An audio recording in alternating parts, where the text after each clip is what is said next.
Welcome back. Jessica Moore here with Marcia Kramer, CBS 2 political reporter. Let's talk about how all this could play out in the court of public opinion. Bob Menendez now wants to run as an independent. Yeah, that's not going to happen. No, you don't think so? Absolutely not. Talk to me. Explain. I mean, you're the expert. Here's the bottom line. He declined to run for re-election. Andy Kim is now the Democratic nominee. Right. He's a beloved person in New Jersey.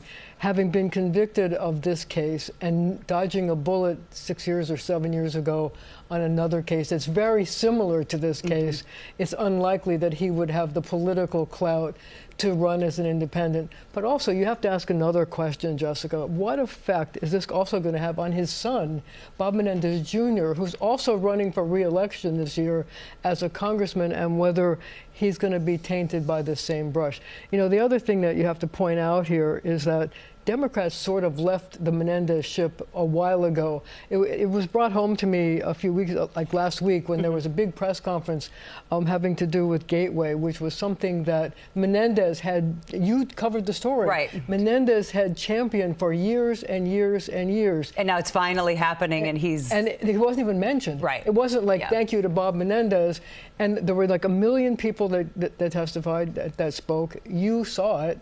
And everybody thanked everybody in the history of life, but Menendez's name was not mentioned until his son, Bob Menendez Jr., was mentioned as being in the audience. So it's clear that the Democrats have left him, and that, you know, they're moving right along. Well, Senator Chuck Schumer in the last few minutes has called for him to step down. Andy Kim, as you said, Governor Murphy now also calling for him to step down. It really does seem like all New Jersey and New York leadership has sort of said enough's enough. It's time for you to just step down. Well, do you think he's going to do it? I don't know whether he's going to do it, but I think that Chuck Schumer is going to put a lot of pressure on him to step down. And I also think it's going to be interesting to see if he does step down, who Governor Murphy appoints to fill out the unexpired term, and we have like 4 or 5 months to go. So Menendez, we talked about, this is not the first time he's been in hot water. Obviously, even if, let's say, he says, I'm a fighter, I'm not going to, you know, kowtow to Washington politics. I'm not going to step down. I'm here for the people of New Jersey. The people of New Jersey have been watching this play out as well. I mean, that's going to affect the voters, right? You know, it's going to affect the voters, but, you know, there are so many similarities between this case and his previous case. He was charged with taking $1 million in bribes from Solomon Melgen to try to change some Medicare policies and also to get visas for his girlfriends. So it's the same sort of thing. I think that now he got the benefit of the doubt the first time. He's not going to get the benefit of the doubt this time from New Jersey voters who are tired of corruption and tired of corruption in their state. You heard a reporter yell out to Damian Williams, are you going to seek the maximum sentence? Well, you know, at this point, he's 70 years old. Right. So how many years can they give him? I mean, you know, there's you know, a maximum sentence could put him in jail for like 20 years. Usually it's just one charge is what happens. But the thing is this, he's been convicted. He's never going to be able to run for elected office again. He's certainly not going to be the independent candidate.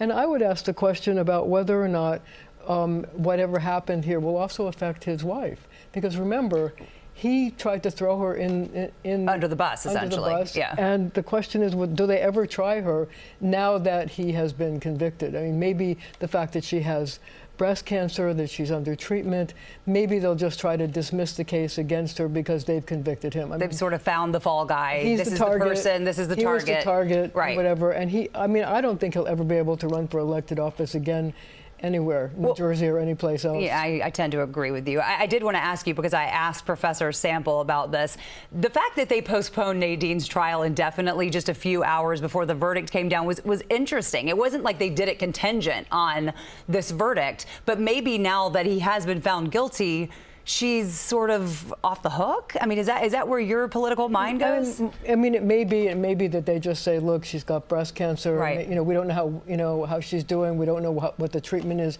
She may have to have chemo for a long period of time, and maybe there's just compassion here. And someone is paying for these crimes, essentially. He's paying for it. I mean, exactly. I mean, it would seem that the jury has decided that they're his crimes and the crimes of the other people that he was involved with. All right, Marcia Kramer, thank you as always for your expert analysis. news. Bob Menendez found guilty on 16 federal charges: bribery, fraud, obstruction, acting as a foreign agent. Thank you to the CBS News New York viewers for joining us for this latest update. We will continue to bring you updates on air and online. And of course, we'll have the very latest for you tonight on CBS 2 News at 5 and 6. I'm Jessica Moore along with Marcia Kramer. Have a great afternoon. This has been breaking news.